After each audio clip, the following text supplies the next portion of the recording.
नमस्कार दोस्तों, आज एक और पारिवारिक कहानी में मैं आपका स्वागत करती हूँ। आज की कहानी है मांग में एक चिटकू सिंदूर क्या भर दिया तुमने मुझे खरीद नहीं लिया है।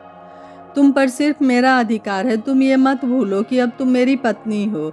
एक लड़की की शादी के बाद जब उसकी सारी जिम्मेदारी उसके पति और ससुराल वालों की होती है तो लड़की पर पहला अधिकार भी सबसे पहले उसके पति का होता है। शादी के पहले तुम्हारी इच्छाएं तुम्हारे घर वाले पूरा करते थे, अब मैं करता हूँ। क्या मैंने कभी कोई कमी रखी? तो हुआ ना तुम पर मेरा पहला अधिकार। शिवांश अपनी पत्नी नेहा से कहता है।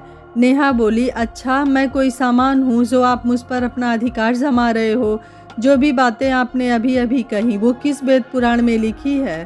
क्या आपने इन सभी चीज़ों के लिए कोर्ट से या मुझसे सहमति ली थी? मांग में सिंदूर क्या भर दिया? आपने मेरा स्वाभिमान खरीद लिया।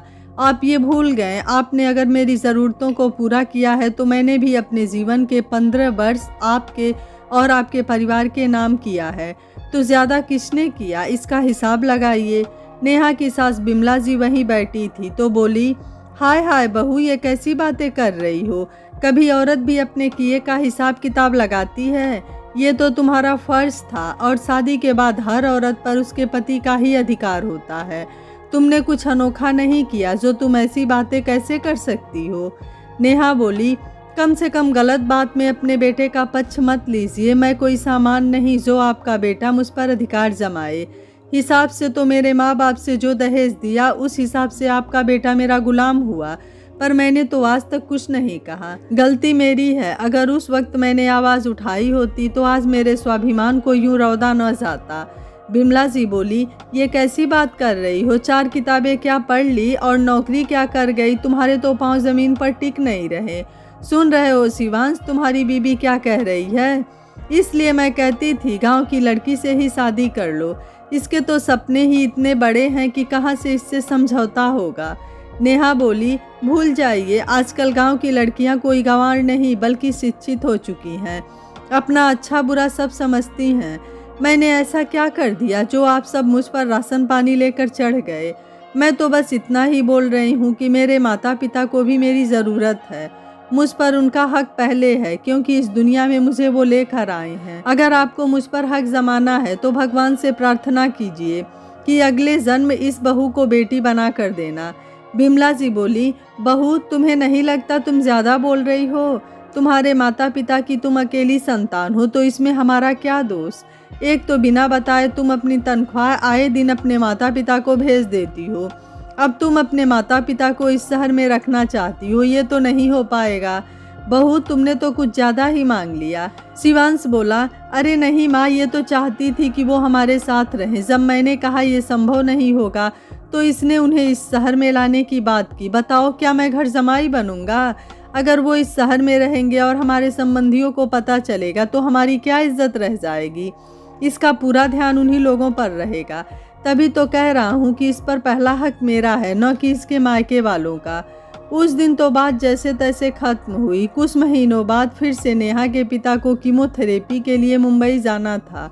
नेहा की माँ सुनीला जी बेटी से बोली, बेटा अगर तुम्हारी जान पहचान का कोई है तो उससे बोलकर टिकट करवा दो। मैं इन्हें अकेले छोड़कर कैसे जाऊँ? तुम भी बार बार परिवार को छोड़कर हमारे लिए परेशानी मत उठाओ, मैं वहाँ सब कर लूँगी। नेहा बोली, नहीं माँ, कोई परेशानी नहीं होगी। माँ बाप बच्चों के लिए इतनी परेशानी उठाते हैं तो क्या एक बेटी बाप के लिए इतना भी नहीं कर सकती? जहाँ तक मेरे परिवार की बात है, परिवार की पूरी जिम्मेदारी क्या एक औरत पर होती है? पति पत्नी दोनों पर होती है। क्या होगा अगर कुछ रोज़ के लिए ये बच्चे को संभाल लेंगे? आप चिंता मत कीजिए, मैं टिकट करवा कर और छुट्टी लेकर आती हूँ। नेहा और उसकी माँ की बात बिमला जी ने सुनी। उनसे जरा भी सब्र ना हुआ और उन्होंने दफ्तर फ़ोन करके शिवांश को सारी बात बताई। जब शिवांश घर आया, नेहा रोज़ की तरह उसकी पसंद का खाना बनाई थी।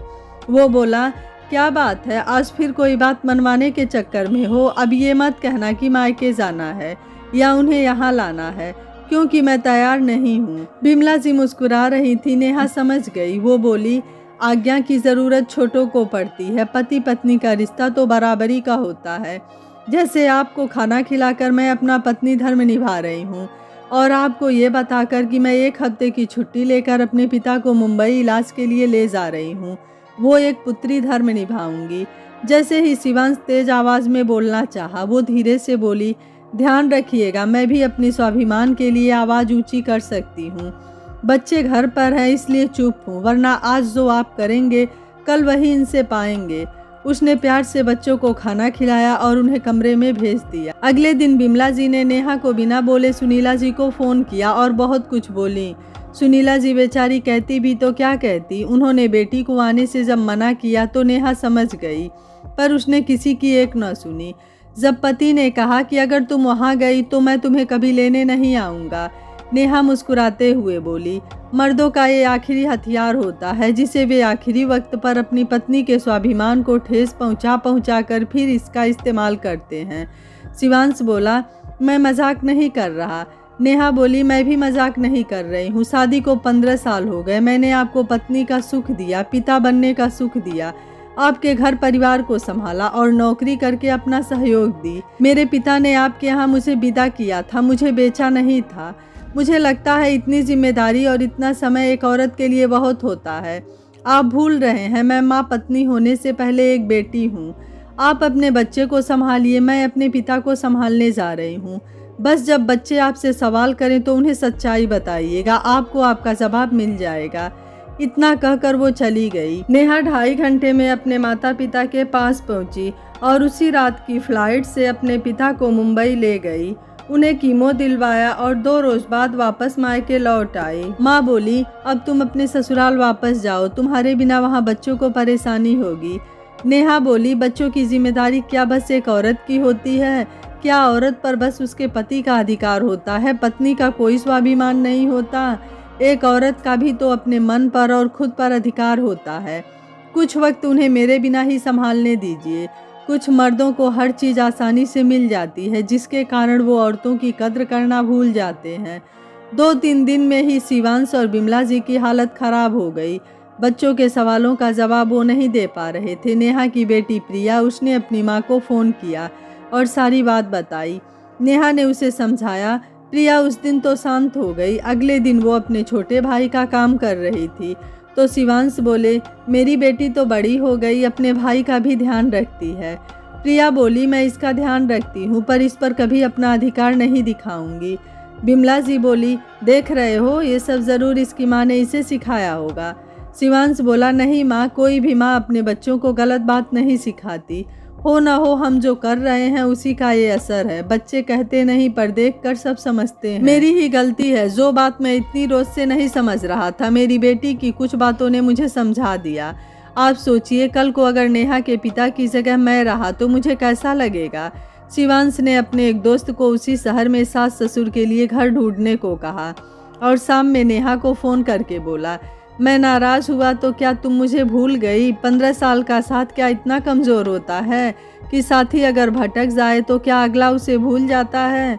नेहा बोली, मैंने तो खुद पर और अपनी हर खुशी पर आपको पूरा अधिकार दिया, पर आपने खुशी और अधिकार चुना और जिम्मेदारी और मेरे स्वाभिमान को भूल गए। आज ज़रूर बच्चों ने आपसे कुछ ऐसा कहा होगा जिसके कारण आपको एहसास जगा। काश कि आप मेरी जगह रह कर देखते, तब आपको परिस्थिति समझ में आती। शिवांश को अपनी गलती का एहसास हो चुका था। बिमला जी को थोड़ा वक्त लगा, आखिरकार उन्हें मानना ही पड़ा। शिवांश बड़े आदर के साथ नेहा को वापस लेकर आया और कुछ महीनों बाद उसके साथ जाकर एक घर उसके माँ बाप के लिए लिया और वक्त रहते उन्हें शिफ्ट किया ताकि नेहा परिवार और माता पिता दोनों को संभाल सके। यह कहानी आपको कैसी लगी, आप मुझे अपनी राय कमेंट बॉक्स में ज़रूर दीजिएगा। वीडियो पसंद आया है तो वीडियो को लाइक शेयर एंड चैनल को सब्सक्राइब कर लीजिएगा। Thank you for watching. मिलते हैं अगली कहानी में।